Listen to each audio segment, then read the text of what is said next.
స్వచ్ఛంద సంస్థల భాగస్వామ్యంతో శక్తివంతమైన తెలంగాణ రాష్ట్రాన్ని నిర్మిస్తున్నామన్నారు మంత్రి సీతక్క.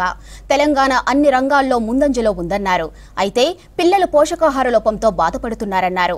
చిన్నారుల్లో పోషకాహార లోపాన్ని అధిగమించేందుకు ఎన్నో చర్యలు చేపట్టామన్నారు మంత్రి.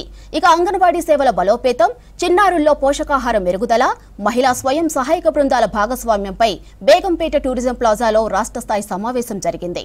ఈ సమావేశానికి మంత్రి సీతక్క హాజరయ్యారు. ఫలవంతమైనటువంటి తెలంగాణను మనం నిర్మించగలుగుతామనేటువంటి ఉద్దేశంతో అంగన్వాడీ సెంటర్స్ మీదనే మా స్పెషల్ ఫోకస్ ఉంది. సో అంగన్వాడీకి బయట కూడా చాలా మంది రాష్ట్రంలో పిల్లలు ఉన్నారు. వాళ్ళ గురించి కూడా ఈ మధ్య కాలంలో సీఎం గారి దగ్గర మీటింగ్ అయినప్పుడు డిస్కషన్ జరిగింది. మనం చాలా మంది పిల్లలను ఇందులో ఇంక్లూడ్ చేయాలి.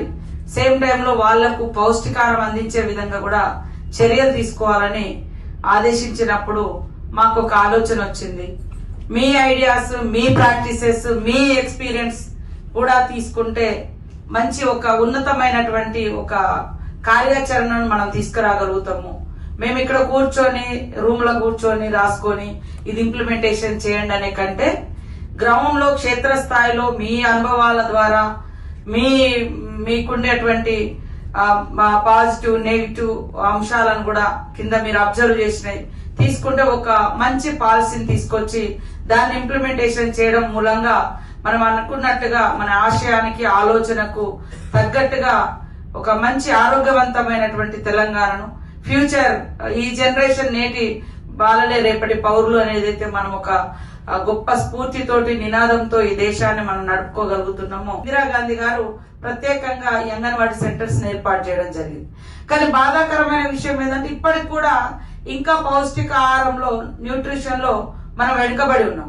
అన్ని రంగాలలో చాలా రైజింగ్ లోకి వస్తున్నాం, ముందంజలో ఉన్నాం, ప్రపంచంతో పోటీ పడుతున్నాం. అన్ని ఉన్నప్పటికీ పేదరికంలో ఉండే పిల్లలు పేదరికంలో ఉన్నారు.